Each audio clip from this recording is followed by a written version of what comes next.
The biggest secrets of the war between Russia and Ukraine. On February 24, 2022, at 5 in the morning Moscow time, the world woke up to images that many thought they would never see again in Europe. Columns of tanks crossing the Ukrainian border, explosions over Kyiv, air raid sirens, civilians running to basements. But behind those images that we all saw, there was a completely different reality.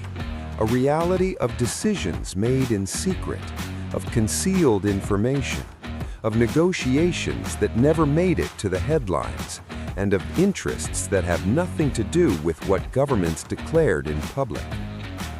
In this video, we are going to go through, one by one, the biggest secrets of this war.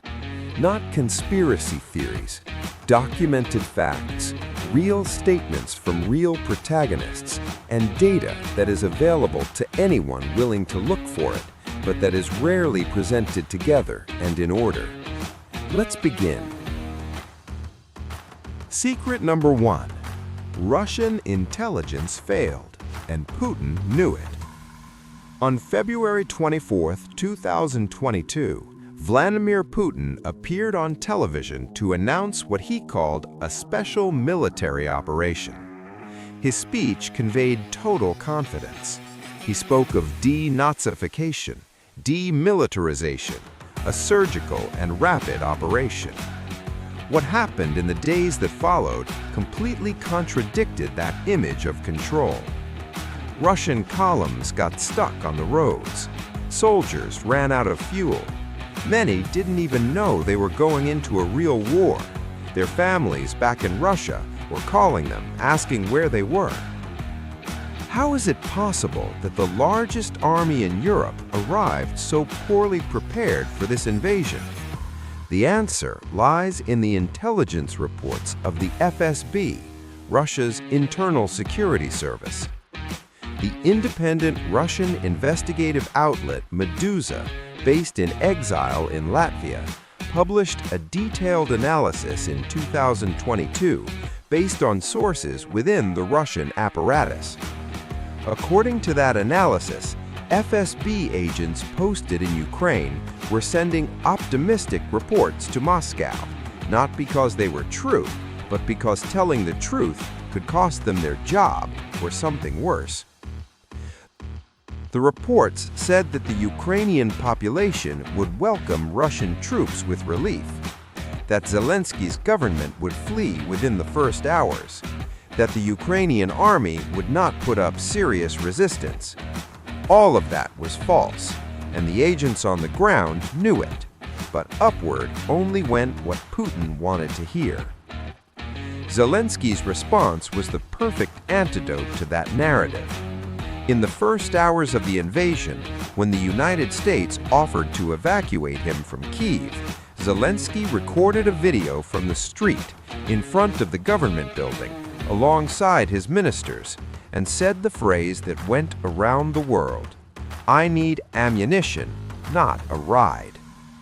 That video, seen hundreds of millions of times, destroyed the central premise on which the entire Russian operation had been built. The first secret of this war is that Russia invaded based on an internal lie, and the cost of that lie is still being paid to this day by the soldiers on the front line. Secret number 2. NATO was never just on paper. Officially, NATO is not part of this war. No alliance country has declared war on Russia. No NATO soldier officially fights on the Ukrainian front. But there is a considerable distance between what is official and what is real. In April 2023, the case of Massachusetts Air National Guard soldier Jack Teixeira shook the world. Teixeira leaked hundreds of classified United States government documents on the Discord platform. Those documents, verified as authentic by the Pentagon, revealed something that Washington had never openly admitted, that American intelligence analysts were processing information in real time for the Ukrainian army, including satellite surveillance data on Russian positions. The Tekshera case was the first to publicly confirm with real documents what many analysts had already suspected, that the line between logistical support and direct intelligence participation was far thinner than governments admitted. An even more striking case was the sinking of the cruiser Moskva in April 2022. The flagship of Russia's Black Sea Fleet was hit by Ukrainian Neptune missiles. Ukraine claimed the attack. Russia said it was an accident. But according to an investigation by the New York Times published in May 2022, based on anonymous sources within the U.S. government, American officials shared the ship's location data with Ukraine before the attack. Washington denied that the information was decisive, but the pattern is clear. In this war, Western support was always deeper than what was acknowledged at the press podium. Secret number 3: the peace negotiations that almost worked. In late March 2022, with the war barely begun, something happened that the world barely noticed at the time, but that historians will likely study for decades. Russia and Ukraine came very close to signing a peace agreement. The talks were held in Istanbul on March 28, 29, and 30, 2022. The negotiating teams from both countries sat at the same table, and they produced a real draft with concrete clauses. In November 2023, the head of Zelensky's party and one of the main Ukrainian negotiators, David Arakhamia, gave an interview that was widely circulated. In it, Arakhamia confirmed that a draft agreement existed. Ukraine would accept neutrality, temporarily giving up on NATO. In return, Russia would withdraw its troops to the positions of February 23. Ukraine's security would be guaranteed by third-party countries. But on April 9, 2022, then British Prime Minister Boris Johnson arrived in Kyiv on an unannounced visit. Images of Johnson walking through the streets of the Ukrainian capital alongside Zelensky went around the world. It was presented as a show of support. But according to Arakhamia, in that same 2023 interview, Johnson conveyed a clear message. Western allies would not support any agreement with Putin. The war had to continue. The British government denied that version, but the timeline speaks for itself. Before April 9, there were active negotiations. After April 9, the negotiations froze, and they were not seriously resumed until years later. How many lives were lost in that interval? It is a question that no one in a position of power wants to answer. Secret number 4: how Russia bypassed the sanctions. When the West announced economic sanctions against Russia in February and March 2022, it presented them as the most severe in modern history, and in some ways they were. The ruble collapsed in the first days. Several Western companies left Russia. Russian central bank assets held abroad were frozen. But Russia found ways out much faster than analysts predicted, and the main one of those exits has a name: the Shadow Fleet. These are oil tankers that do not fly recognized flags, have no conventional insurance, and transport Russian crude to buyers who do not want it known that they buy Russian crude. According to investigative reporting by the Financial Times and the Reuters news agency, this fleet came to consist of more than 600 ships and carried most of the Russian oil exported outside official channels. India became the largest buyer of that oil. China also significantly increased its imports of Russian crude. But there is a detail that very few mention. Some of that Russian oil refined in India or other intermediary countries, ended up being sold to Europe. The same continent that had imposed the sanctions was, indirectly, still financing Russia. And on the Ukrainian side, the flow of more than $200 billion in international aid also generated management problems that the Kyiv government prefers not to highlight. In 2023, Zelensky dismissed several senior government officials amid corruption investigations related to defense contracts and humanitarian aid. Those dismissals were real, and the fact that they happened indicates that the problem they were meant to cut short was also real. Secret number 5. The red lines that were crossed without saying so. From the beginning, the Western countries supplying weapons to Ukraine imposed conditions. Conditions that were crossed, one by one, gradually and almost always without prior announcement. The pattern repeated itself several times throughout the conflict. First, a type of weapon is declared off the table because supplying it would be an unacceptable escalation. Then, after months of Ukrainian pressure, that same weapon is quietly delivered. No big announcement is made. The red line simply moves. In May 2023, Ukrainian drones flew over Moscow, and one of them produced images of smoke over the Kremlin that circulated around the world. Ukraine did not officially claim the attack, but technical analysis of the drone debris showed Western-manufactured components. Nobody investigated who had sold them or under what conditions. In August 2024, the Ukrainian army crossed the border into the Russian region of Kursk in the most audacious ground operation since the start of the war. Ukrainian soldiers fighting on Russian soil, taking towns, capturing prisoners. The images traveled around the world. Officially, Ukraine's allies said they had not been informed in advance. That is hard to believe for anyone who understands how military intelligence coordination works in this conflict. But the denial is convenient for everyone. It allows the West to maintain the stance that it does not direct Ukrainian operations, while Ukraine demonstrates that it can make decisions that surprise even its own allies. Secret number 6. The espionage inside and outside Ukraine. To understand the true scale of espionage in this war, you have to go back to 2014, when Russia annexed Crimea and backed the separatists in the Donbass. Ukraine's security service, the SBU, had already been deeply infiltrated by FSB agents. During the 8 years between 2014 and the start of the full-scale invasion, that infiltration was never cleaned up.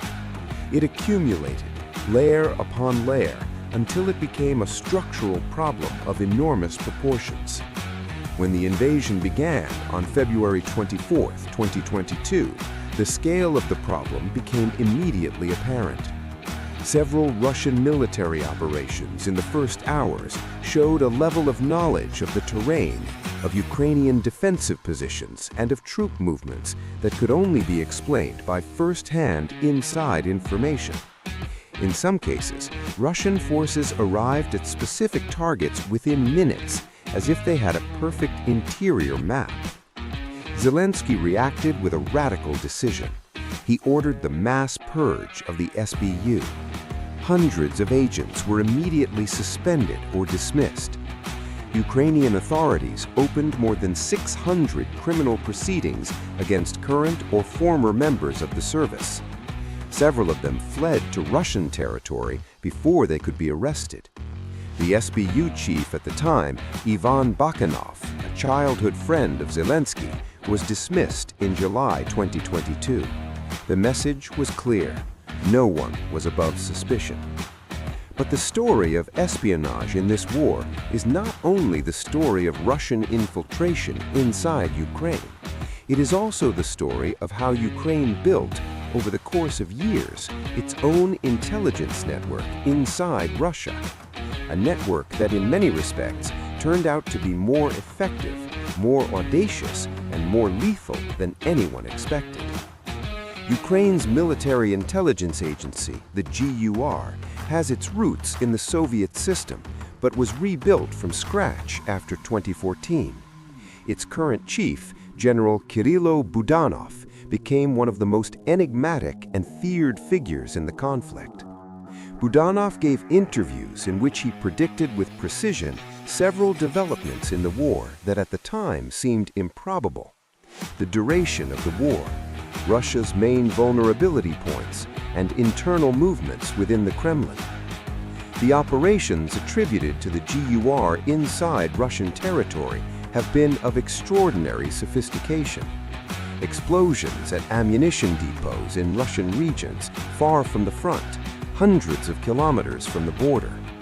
Fires at fuel facilities supplying the invasion forces. Sabotage of rail lines transporting military equipment. None of these operations was officially claimed, but investigative journalists at the New York Times, the Washington Post, and the British outlet The Guardian reconstructed several of them with Ukrainian sources speaking under condition of anonymity. In October 2022, in the middle of winter, Russian attacks combined physical missiles with cyber offensives in an attempt to leave millions of Ukrainians without heat or electricity during the coldest months of the year. It was an attempt to use cold as a weapon of war, a strategy that the world saw in the headlines, but whose cyber dimension remained largely out of the main spotlight. The war in the shadows is, in many ways, the most real war, the one that is not seen, the one that is not claimed, the one that advances in silence while politicians hold press conferences.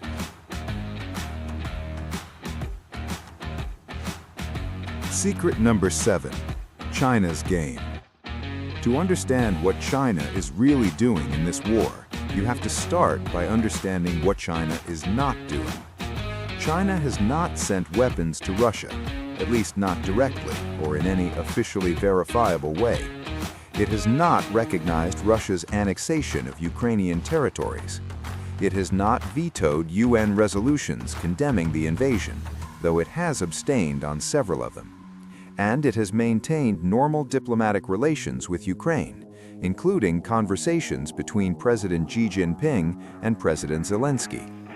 All of that, which looks like neutrality, is actually a carefully designed construction to maximize China's advantages in this crisis without assuming any of its costs. Beijing has learned the lesson from decades of foreign policy. When two rivals weaken each other, the intelligent observer does not take sides. It waits, positions itself, and collects the benefits when the dust settles. In March 2023, Xi Jinping visited Moscow. Images of the meeting between Xi and Putin were broadcast around the world. The two leaders signed joint declarations speaking of a limitless relationship between their two countries. Xi called Putin his dear friend. Putin received him with full state protocol honors. It was a performance for the gallery. China does not abandon Russia. But what Xi told Putin privately during that visit has been the subject of intense speculation among foreign policy analysts. According to sources cited by the Reuters news agency and by the foreign policy specialist outlet Foreign Policy, Xi made clear to Putin that China would not supply lethal weapons directly, and that it expected Russia not to use nuclear weapons.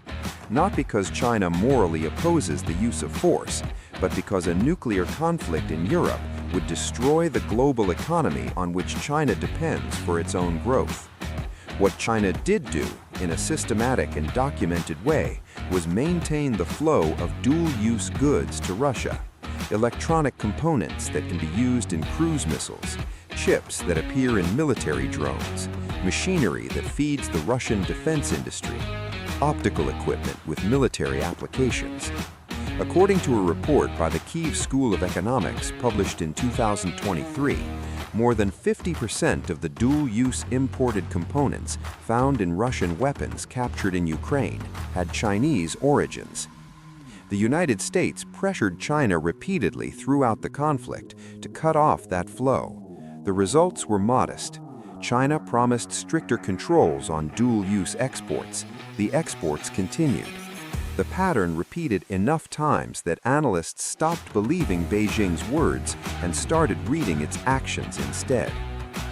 In February 2023, China presented its 12-point peace plan. The document called for a ceasefire, for respect for the sovereignty of all states, for the resumption of negotiations, and for the protection of civilians. It sounded reasonable, but it contained a fundamental absence. It did not call for the withdrawal of Russian troops from the occupied Ukrainian territories. For Ukraine and its allies, a ceasefire without a Russian withdrawal meant freezing Russia's battlefield gains. It was, in practice, a proposal favorable to Moscow, wrapped in neutral language. China's strategic position in this war can be summed up in a phrase that Western diplomats repeat in private. China wants a Russia that survives but does not win too much.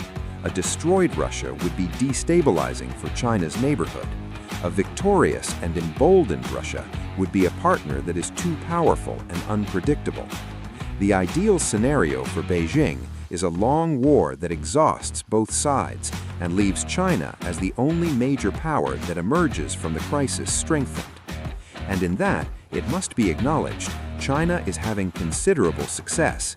While Russia bleeds soldiers and resources, and while the West spends hundreds of billions of dollars in military and economic support, China continues to grow, continues to invest in Africa and Latin America, continues to expand its trade relationships, and continues to build the technological and economic infrastructure of the next decade. The war in Ukraine is, for China, a strategic opportunity disguised as a crisis. There is one more data point that very few Western media outlets highlighted with the importance it deserves. In the year 2023, the volume of trade between China and Russia exceeded $240 billion annually for the first time in history, a record high.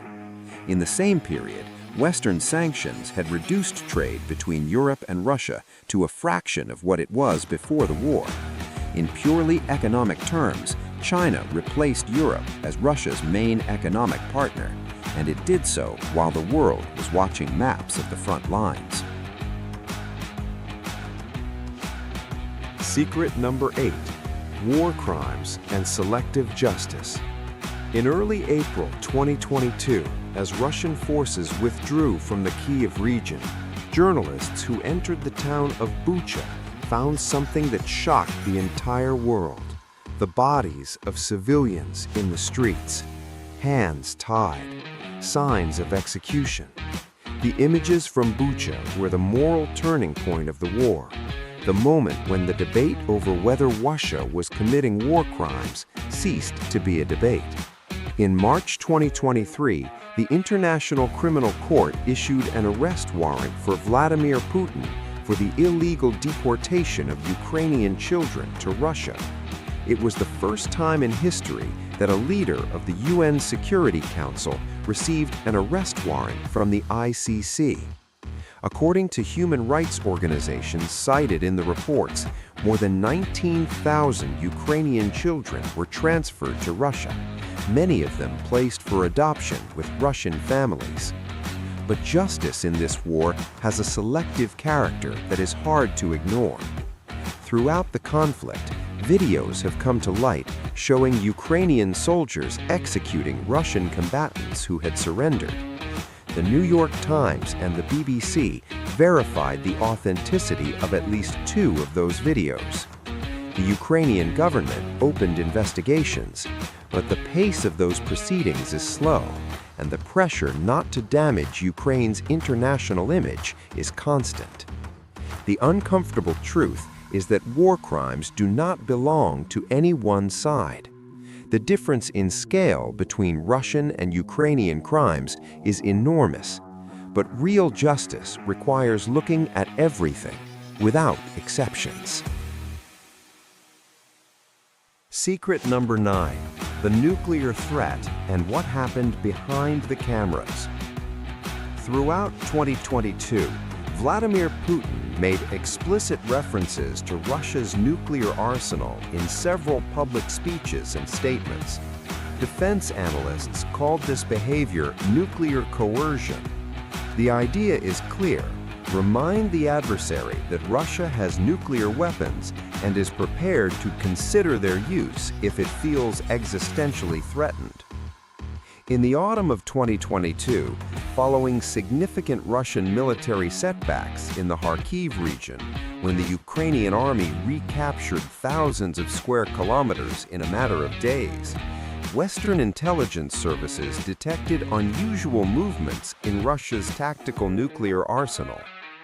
CNN and The Washington Post published reports citing anonymous officials describing a heightened level of alert within the governments of the United States and its European allies. What was not said publicly at the time, but was later reconstructed by several investigative outlets, is that U.S. National Security Advisor Jake Sullivan held direct and private conversations with Kremlin officials to make clear that any use of nuclear weapons, even tactical ones, would have catastrophic conventional consequences for Russian forces on the ground. That is what stopped the escalation. Not a public agreement, not a summit, a private warning conveyed in silence that never made any headline, but that probably prevented the worst possible scenario. The most important diplomacy of this war has not happened in front of any camera or any microphone. Secret number 10. The deal being cooked behind closed doors. The war in Ukraine will eventually end.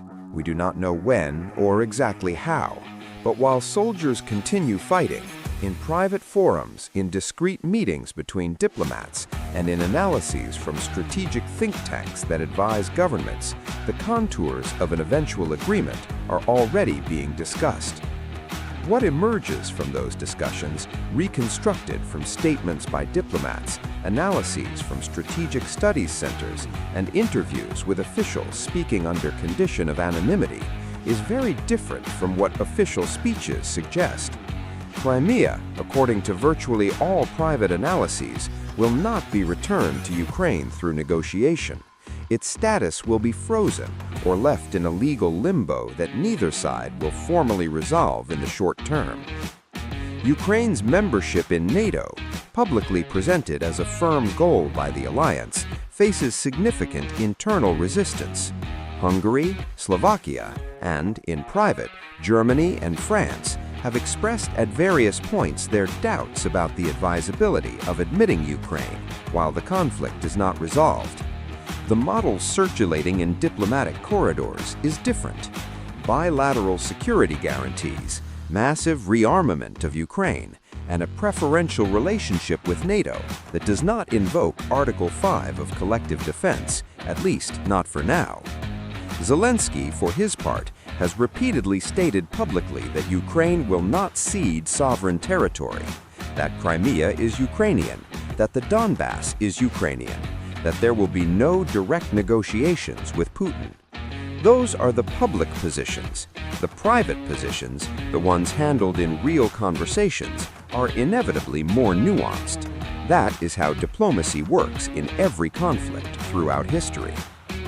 The agreement that will eventually end this war will probably not leave anyone fully satisfied. Russia will not have won the war it planned. Ukraine will not have recovered all its territory. The West will have spent enormous resources without achieving a definitive victory. And the civilians who have paid the highest price, with their lives, their homes, and their families destroyed, will have to rebuild on terms that others negotiated on their behalf.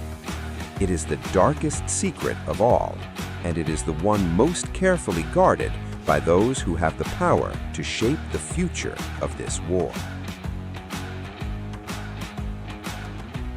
We have covered 10 secrets, 10 layers of a reality that governments on all sides prefer not to present fully to the public. Russia launched an illegal invasion based on an internal lie. Its forces committed documented war crimes. That is a fact. The West supported Ukraine beyond what it publicly admitted.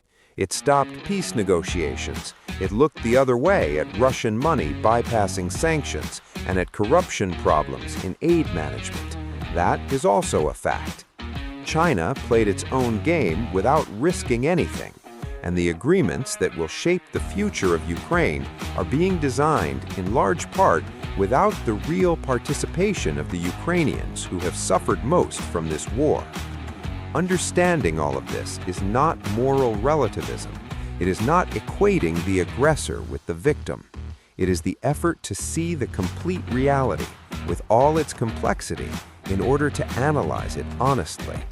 Because the only way to learn from this war is to see it as it truly was, not as we were told it was. Thank you for watching this video to the end. If you found it useful, share it. See you in the next one.